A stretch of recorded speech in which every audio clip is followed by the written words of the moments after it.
It's the Arch Advocate Show for Thursday, the day after the 4th of July. Evidently, there was no war that popped off yesterday. Thank God. Thank God for that. My name is Pete Dobson. I am your host. I am the Arch Advocate. I advocate for peace.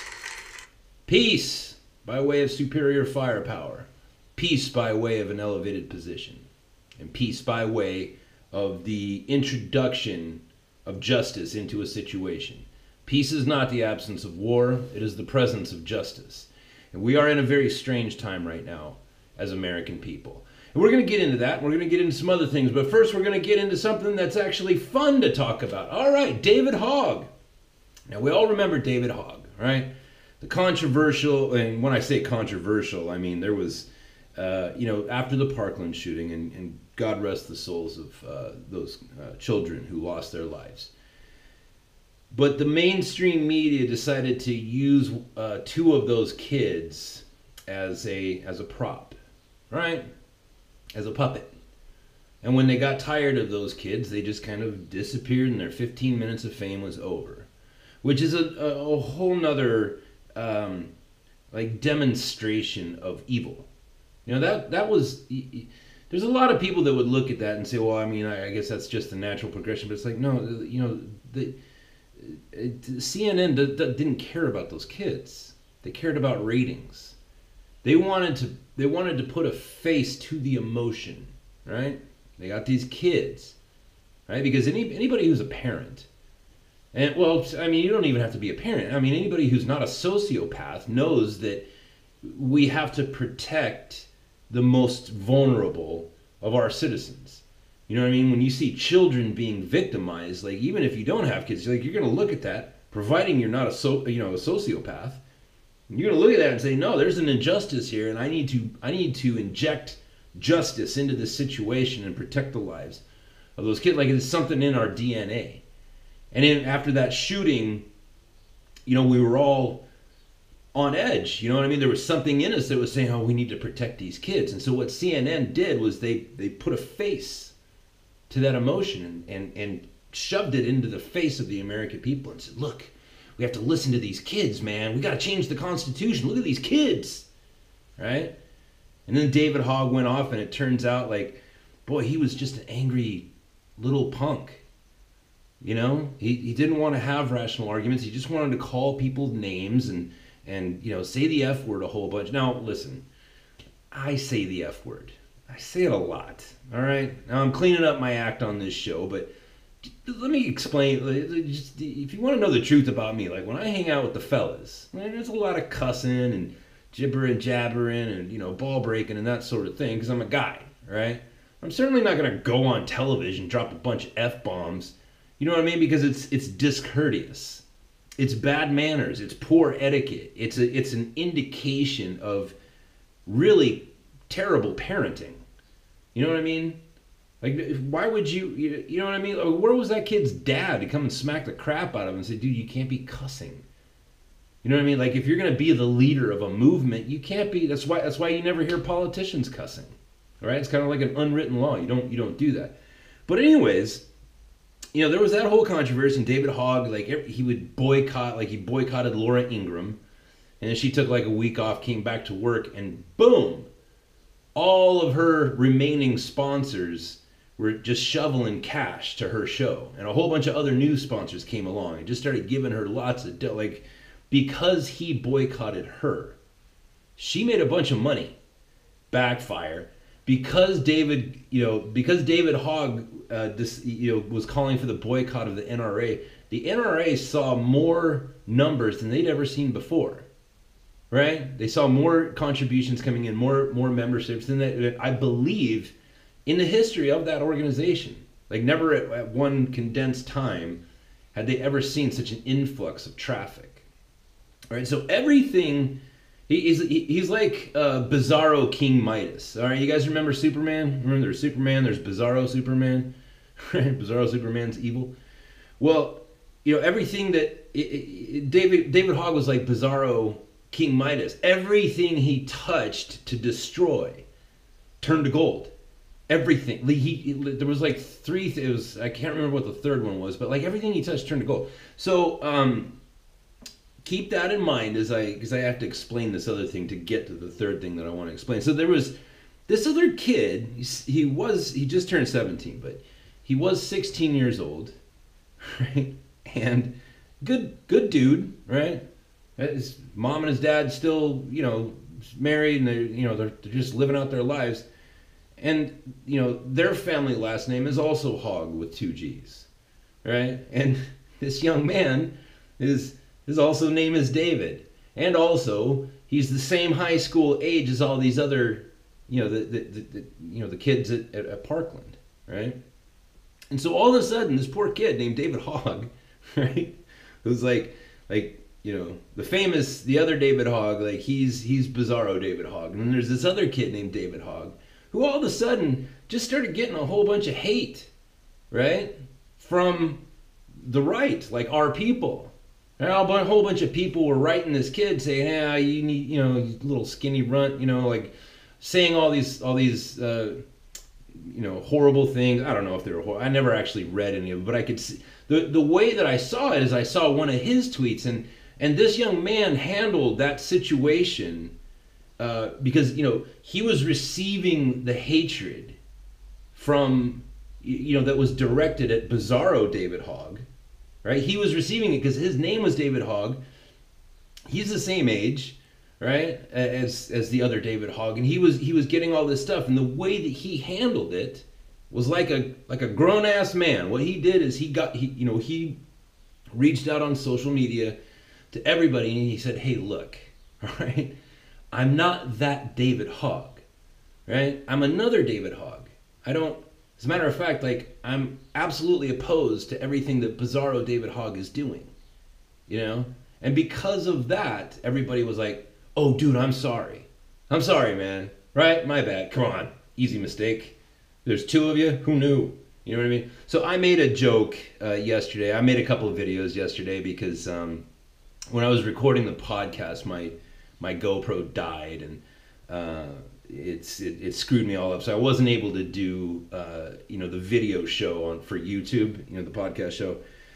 So I just decided to make a couple videos. I made one for James Woods, and I made another one I had been meaning to for this kid David Hogg. Because David, if you're listening, I want to have you on the show because I want to give voice to guys like you and to guys like CJ Pearson. Is that his name? Another young man that's not on the lunatic left. And I just I want people to be able to hear the voices, particularly not just young people, but people that are still in high school that are aware, because there's a really strange thing going on in our culture right now where my generation is looking at the millennials, and we're just now finding out that not all of these kids that were born after the year 2000 or after 1995, not all of these kids are complete useless wastes of flesh. There's actually good, strong men and women coming up out of those ranks who are asking very, very grown-up questions. You know what I mean? And making, they're asserting their political will even though they have not yet reach the age of 18 where you're invited to come and participate politically. And I want to give voice to that, right? So David, I would like to have you on the show. But anyways, what I did on my little video is I made a joke. I made a joke video where I was saying, "Hey, David Hogg, could you please boycott me? Because I've just rebranded my podcast, and I'm trying to get my numbers up, and if you boycott me, I'm gonna make a bunch of money because my numbers will go up." And so that was I thought that was hilarious. You might not think so, but when I put that on his Twitter, a lot of people most people got the joke, and they thought it was funny. They watched the whole thing. It was like a minute long.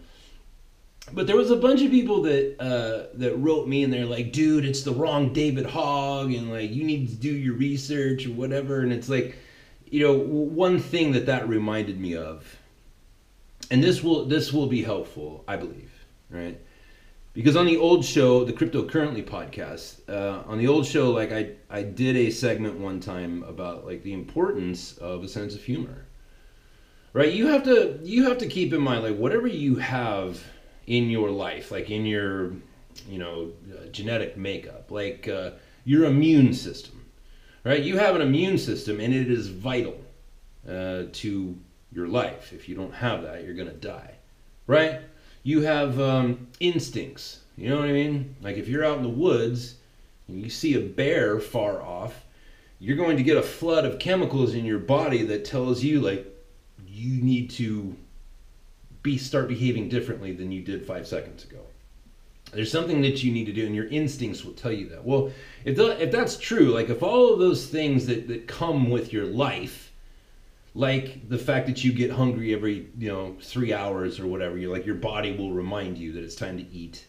Your body will remind you that it's time to drink water or time to sleep. You know what I mean? Like you have all these things that are in you that are there to make sure that you maintain your life in a healthy way.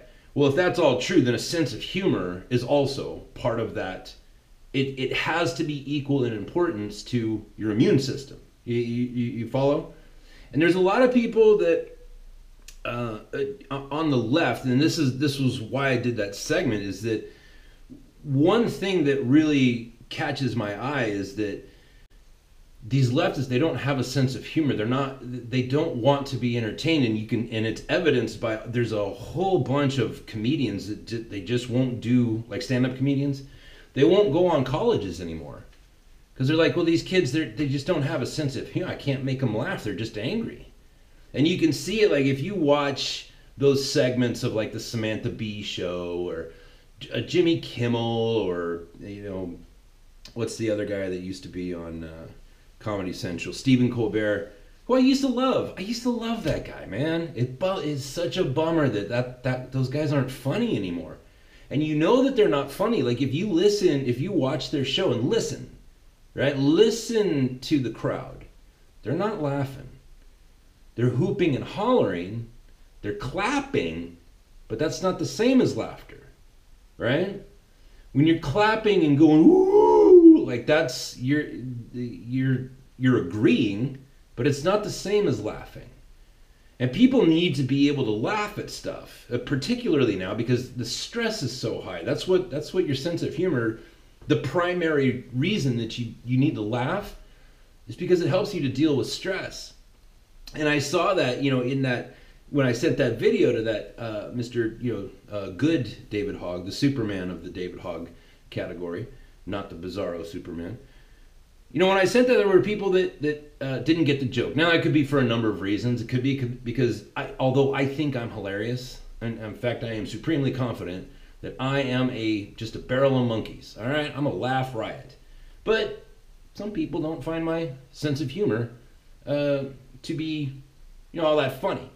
And one thing, and this is what I was getting to, like one thing that you might find useful is keeping in mind that a lot of different folks have a lot of different kind of sense of humor, right? Then there's that, right? Some people think some things are funny, and then other people don't think other things are funny. Some people are entertained by, like me, for example. Like I cannot watch horror movies. I can't do it, right? Freaks me out. I don't know why. I think maybe because my mom never let me watch those movies when I was a kid.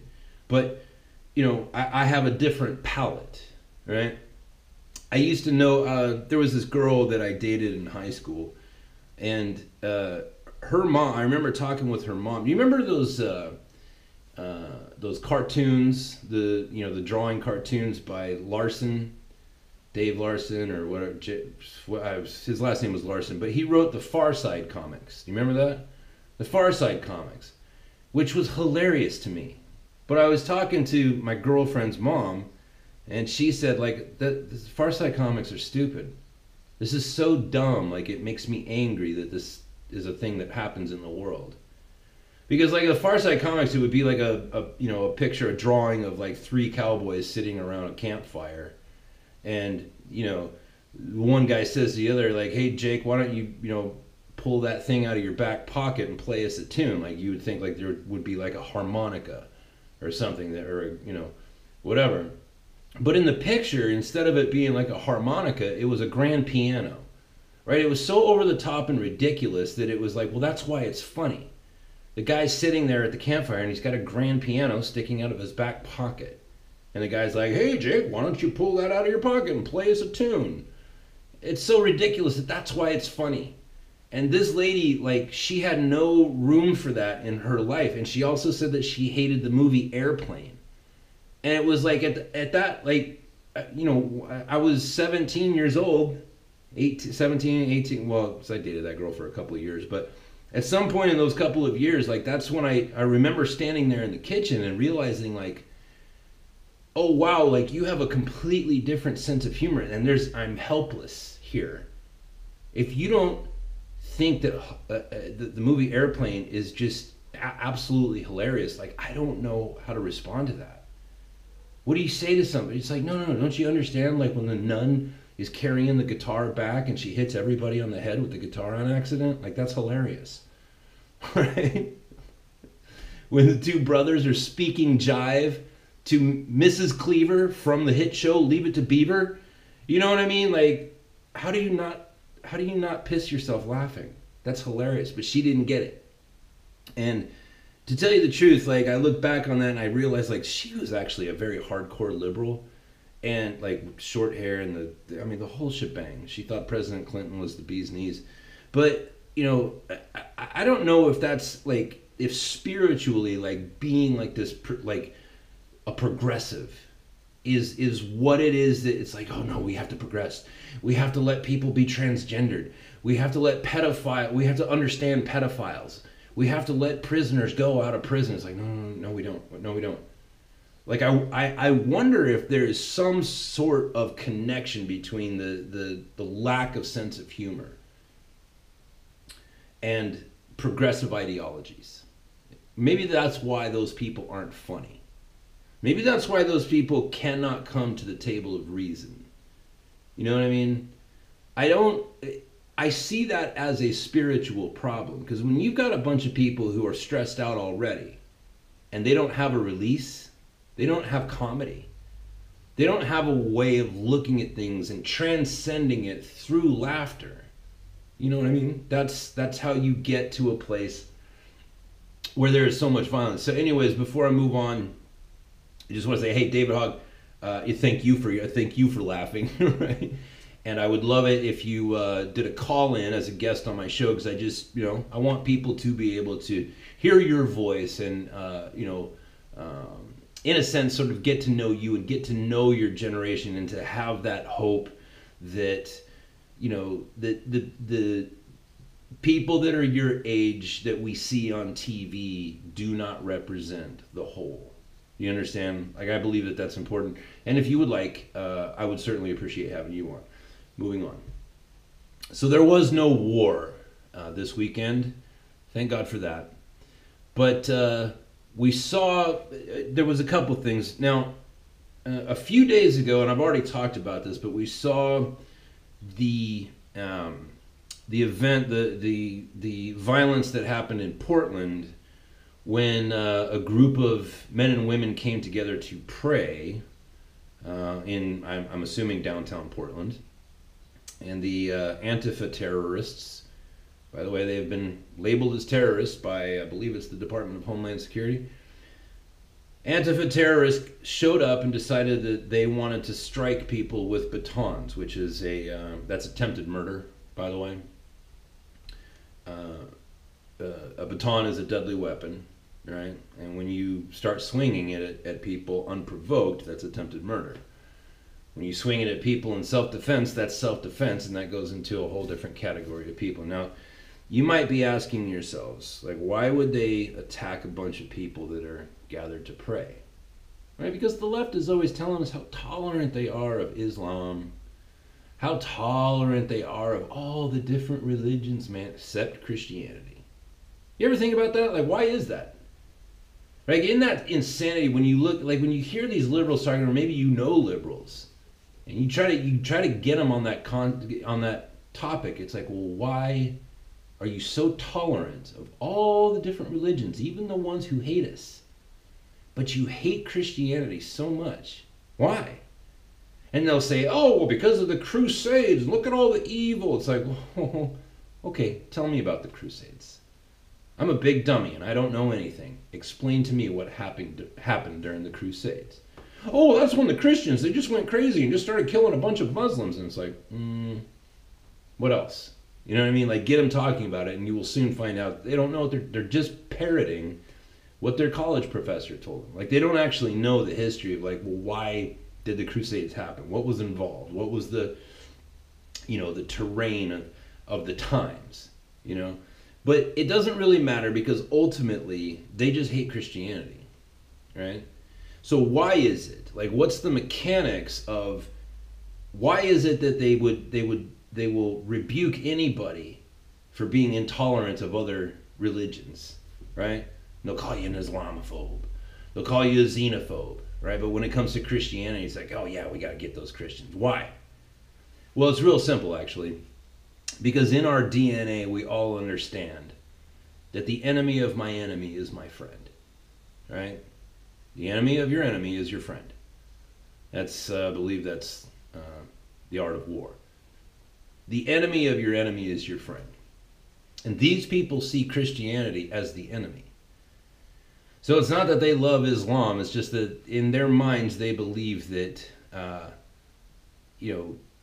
there's beef between Christianity and Islam. All right? And probably, to a large degree, that's probably true. Right? So they see it as, well, the Christians are my enemy. And the Muslims are the enemy of the Christian. Therefore, I like Muslims. Right? That's how they see it. The enemy of your enemy is your friend. That's the mechanics of it. And this is, when we try to talk with these people that, we just want to have open borders and free money for everybody. We'll just print up as much as we need and just give it away. You know what I mean? It's like when you talk to these people and you try to get them to make sense of what they're saying. Like when Richard Dawkins stands up and he says, in a Christian world, right? Everything in the West, everything in the civilized world is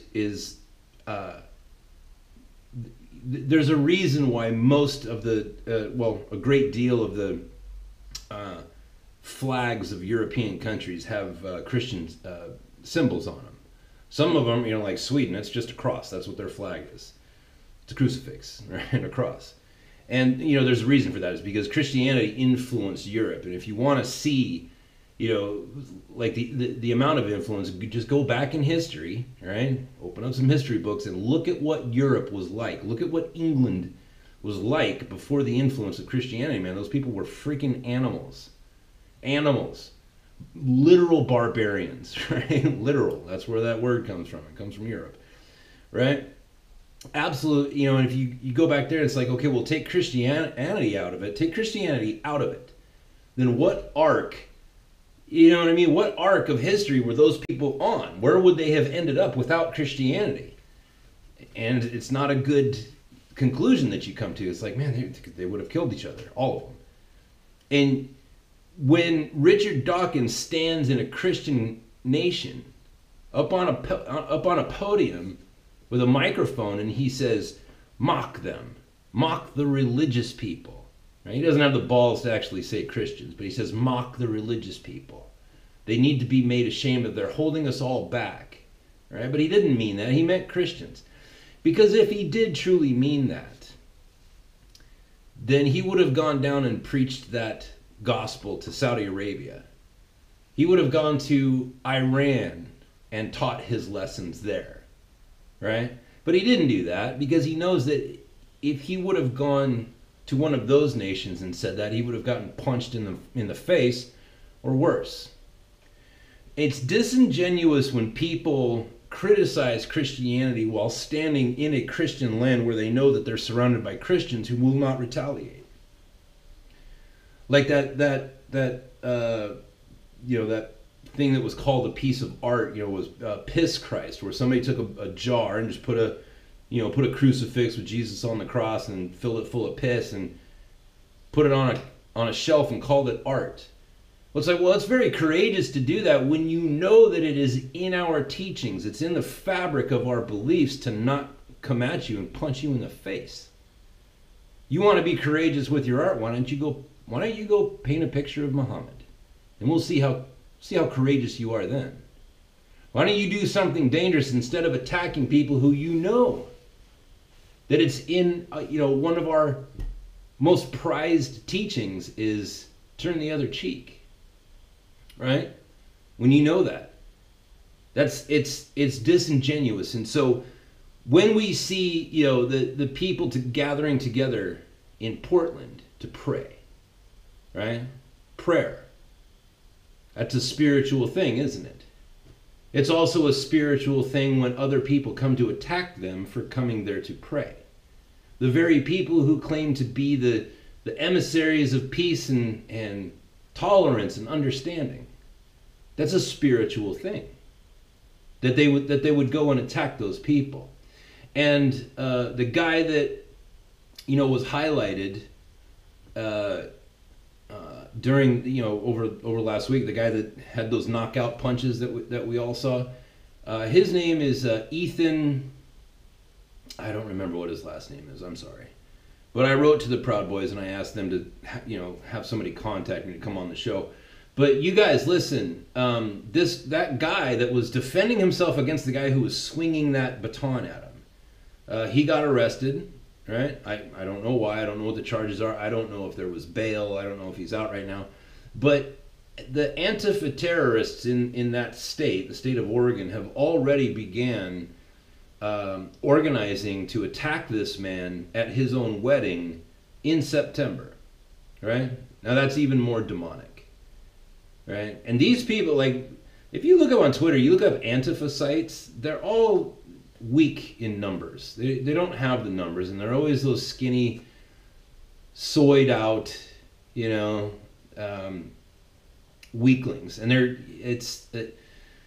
look, those people are not to be feared, but they are. We do need to keep our eye on them, right? You need to be prepared. Remember that from the Boy Scouts back when there was such a thing. Be prepared. These people, they don't have any problem with killing people that they see as their enemy for whatever reason. You need to be prepared, right? And be prepared for the worst. So I want to see, I would like somebody from the Proud Boys or any of the people from the organization there that put together that prayer meeting, come on the show, and because I want to give some more exposure to what's happening with that young man, and making sure that people are aware of what AnqueefA is planning to do at this young man's wedding. Moving on. All right. Now, again, thank God there was no war this weekend, but there was a pretty terrible incident there in San Antonio, Texas, in the San Antonio area. You may have seen it. This liberal, big guy, and his name evidently is Kino Jimenez. Kino, Kino. And Kino is, if you've seen the video, Kino is built like a fighter, right? He's got that sort of hunched forward, shoulders forward thing that boxers usually have. He's built like a fighter. He's not built like a CrossFit guy. He's built like a fighter. Right? He goes up to a couple of kids that look like they're hardcore gamers, right? They're skinny, they're very young, right? They're still in that period of their physical development where they're lanky and scrawny. You know what I mean? These are not fighters. And this guy goes up and attacks them and throws a drink in his face and steals his hat off of his head while saying some very vulgar things. Now listen. When you see the helpless being attacked, that's when the demonic is at work, right?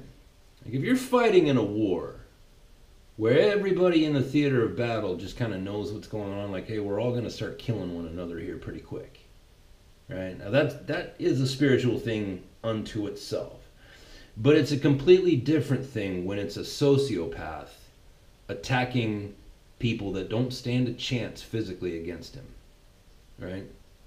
There's a reason why this Kino Jimenez did not attack a group of, Marines. You know what I mean? There's a reason why, and it's demonic, or in clinical terms, he's a sociopath. That's why, like, when we see, like, when we're raising children, and if we see a child who is harming domesticated animals, like, we know, like, oh, we need to correct this now, because if this kind of behavior continues, he's going to grow up to be a sociopath, and he's going to kill somebody. So you have to cut that off at the beginning, and you have to say, like, okay, look, we don't bring harm to the helpless. That's demonic. Or, as I said, in clinical terms, what a doctor would call it is sociopath. Right? The guy's a sociopath. That's how when you are a trained fighter, when you are in fighting condition, and you go threaten with violence people who are half your body weight, that's the same thing as a kid torturing animals or burning ants with a magnifying glass. You're bringing harm to things that cannot protect themselves against you. That's demonic. And that's where we're at right now as a people. Now, my First Amendment rights do not extend past bringing attention to what happened, right? So I'm going to be very careful with my words. These types of situations, they must be dealt with, and they must be dealt with swiftly, and they must be dealt with. Enter your adjective there, right? This kind of thing, this continued increase in violence that we see from the left, this complete sociopathic disregard for human life. This is why I keep bringing attention to the fact that, these pedophiles that we keep seeing on the left, they keep advocating for pedophilia. There's a reason why that happens, and there's a reason why it is associated with the left. And we have to stand strong right now. It has never been, well, again, I say that. I mean, I'm sure 1930s Germany was probably more so, but, in my lifetime, there has never been a reason more apparent than right now to be strong and to be courageous and to know your God, to know Him, right? Because there's going to be some things coming up in the future that, if you are not close to your God, if you are not in communication with your God, there's going to be some things that you're going to have a very hard time getting through if you don't have that open communication. And so what I wanted to say was this. I'm going to, on the Arch Advocate show, which is a brand new show. What show is this on the? Are we a week in yet? I want to point out some scriptural things, and normally I like to tell stories out of the Bible to illustrate certain points, but not today. Today we're going to be talking about learning how to hear God. And this is something that, well, you can find it in Isaiah 55. And you should read from the beginning, verse 1 through, but in verse 3 it says, "Incline your ear and come to me. Hear, so that your soul may live, and I will make an everlasting covenant with you." Now this caught my eye at a particular point in my life, because after I had left the Marine Corps, I had spent over a decade working in finance, and my job was to convince my clients to, make financial decisions. And it's not easy, right? When you're trying to get a man to separate himself from his own resources so that he has a chance to get more resources, it's hard, right? And you have to have a certain amount of salesmanship, right? You have to be a good listener, and listening takes a great deal of work. Listening is 99% of listening is just keeping your mouth shut and your eyes focused. It's not easy. Sometimes people talk nonsense. Sometimes you start thinking about what you're going to say next that you get so busy in your mind preparing for what you're going to say next that you completely go deaf on what the other person is saying. And so I really started thinking about that as like, as a salesman, I've had to put a lot of work and I've had to read a lot of books and practice many, many hours on many, many different people on how to listen. It is an art form. Just as much as writing is or speaking is or anything else, listening is a high art. It is a discipline that you will never completely master. And I saw this passage one day when I was at a time in my life where I was really questioning, like, if there was a God or not. Why is it that God will speak to Moses in the stories, but yet somehow God does not speak to us today? Right? Why is it that God would speak to Jeremiah the way that he did, but God would not speak to me today? Are those people better than me? Well, then that would be a scriptural inconsistency. So either there is no God, or I don't get it. Right? Either that's wrong, or I'm wrong. And only one of those two things can be the truth. And so I saw this passage and it said, listen to me diligently and incline your ear. Incline. And if you're listening on the podcast and not seeing it on YouTube, tilt, take your right ear and push it towards your right, shoulder, and your left ear will be inclined. Right? That direction, when God is saying, like, listen to me and incline your ear, that is an act of practicing listening. It's you're posturing yourself so that you might hear, right? So I thought to myself, well, maybe the problem is that since God is eternal and since God speaks, ipso facto, God speaks at all times throughout all of eternity, right? If God has ever spoken once and God is eternal, then he's spoken throughout all of eternity, so he must still be speaking. Perhaps I just can't hear it. Perhaps my posture, right, my spiritual posture, whatever that means, is not is such a position that I might be able to hear. And so I thought to myself, maybe I should practice hearing from God. Now, I'm going to leave it there for now, right? But I would tell you this, dear Christian, or whoever might be listening. That age-old question of if there is a God, right? But Blaise Pascal, in Pascal's wager, I won't read the whole thing to you, but it basically comes down to this, like, either there is a God or there is not. And only one of those two things can be the truth, right? If there is a God, then there can be nothing more important in this life than getting into contact, coming into open conversation with that being. Whatever it may look like, whatever it may sound like. You must come into contact with that, right? If you are not practiced, it's fine, right? It wasn't until my very late 30s, after another horrible tragedy came about in my life, that I finally realized, like, oh, I need to go and acquire whatever it is that I need to be able to hear. I need to go get that. Because the longer I live, the less this life makes any sense. And if this life is going to make sense, I'm going to have to be able to hear it from the designer, from the creator, from wherever it is that this life originates from. I need to hear it from that, whatever that is, right? And I would encourage you, particularly in these violent times. We are in for a hell of a ride, folks. This is not going to end anytime soon. There are powers that are entrenched in the federal government. We've already seen it, right? It's not a conspiracy theory.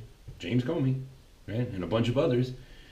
There are people in place right now that have absolutely no interest in giving up their power, even though that people are going to die because of their quest for power. They'll not give it up. And you need to be close to your God. And you need to know. Right? Like, go read John 17 when Jesus says that you know, I've come that they might know you. You should look into, you know, the etymology of that word, what it meant in that context. You need to know your God. So that's it for today. Hey, thanks for joining, or you know, thanks for hitting subscribe. Thanks for hitting share and putting it on Reddit and putting it on your facey spacies and your whatever. Thanks for doing that. And if you want to support the show, you can go into archadvocate.com. Archadvocate.com. If you want to become a monthly patron, you can do that. If you want to send just like some one-time dough, you can do that too. Everything's appreciated. It keeps the show going, folks. If you hit subscribe, that's actually huge for me too. That's how iTunes. That's how they feed their, you know, analytics beast. So when you hit subscribe, that gets me closer to be able, you know, to being able to monetize my podcast through advertising. And then I can get free money from other people, and then you guys don't have to support me. See how that works? It's a circle of life, Simba. Hey, thanks for joining. Tune in tomorrow. We'll get further into it. David Hogg, would love to hear from you. CJ Pearson, people from the Proud Boys there in Portland, all of you guys, please contact me, because I genuinely want to give voice to what each of you are going through right now and your perspectives. Thank you very much, and I will talk to you tomorrow.